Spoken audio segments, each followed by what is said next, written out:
This satellite map shows the Strait of Hormuz, a narrow passage between the Arabian Peninsula and Iran that serves as the most critical maritime chokepoint on Earth. At its narrowest, the shores are separated by only 21 miles. This tiny strip of water is the only way in or out of the Persian Gulf for the world's largest tankers. 1/5 of the entire world's daily oil supply moves through this specific corridor. If this flow stops, the impact hits gas stations and power grids across every continent. That flow was thrown into doubt when geopolitical peace talks in Islamabad abruptly collapsed. The United States immediately announced a total blockade. Within hours, global stock markets jolted and oil futures spiked as traders reacted to the possibility of a shuttered strait. A complete shutdown of this waterway would effectively freeze the international energy supply chain, creating an economic crisis that few nations are prepared to weather. Public expectations for a blockade usually involve an impenetrable wall, a line of U.S. warships physically preventing all commercial traffic from entering or exiting the strait. However, live maritime tracking data shows a very different reality. Commercial vessels and oil tankers are still transmitting their locations and successfully navigating the waterway. The actual movement on the water directly contradicts the sweeping geopolitical announcement made by the U.S. government. The current threat lives in the massive gap between the administration's rhetoric and the practical reality of ship movements in the Gulf. Operational reports from the Navy describe a narrow blockade. Rather than a blanket closure, the U.S. is executing a selective maritime quarantine. The Navy is only intercepting specific vessels, those carrying Iranian oil, ships flying the Iranian flag, or tankers that have paid transit tolls to Iranian authorities. Targeted checks are carried out by boarding parties and manual inspections. The military is using precision interdiction rather than the blunt force of a total naval barrier.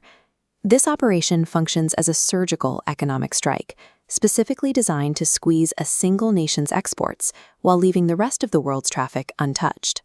This strategy relies on strategic ambiguity. By keeping the official rhetoric broad and the actual enforcement narrow, the U.S. keeps its true intentions hidden from its rival. Maintaining the appearance of a total blockade maximizes the psychological pressure on Iran, making the threat of a complete economic shutdown feel imminent. A genuine full blockade would be a self-inflicted wound. It would instantly cripple the economies of key U.S. allies like Japan and South Korea, who rely almost entirely on oil from the Gulf. The U.S. is attempting to thread a needle, projecting enough force to pressure Iran without accidentally cutting off the energy supply to Europe and Asia. The success of this move depends on the world believing in a threat that the U.S. cannot economically afford to actually carry out. Strategic ambiguity has a cost.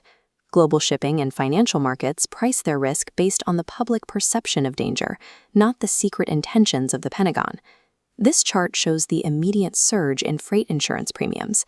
The upward spike aligns perfectly with the date of the blockade announcement, even as actual interdictions remained rare. Because shipowners are unsure where the actual red lines are, many are simply refusing to send their vessels into a zone where the rules of engagement are unclear. The U.S. has protected the physical flow of oil, but the resulting confusion has damaged the economic system required to move that oil around the globe.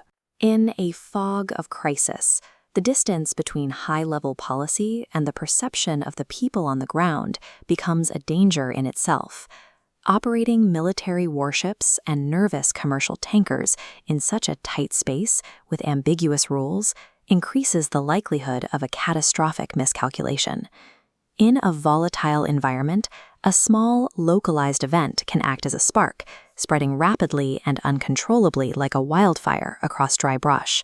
A misinterpreted radio call, a confused captain, or a single warning shot could transform this targeted quarantine into a full-scale international incident within minutes. When the stakes involve the global energy supply, a perfectly calculated bluff can be just as dangerous as a real bomb.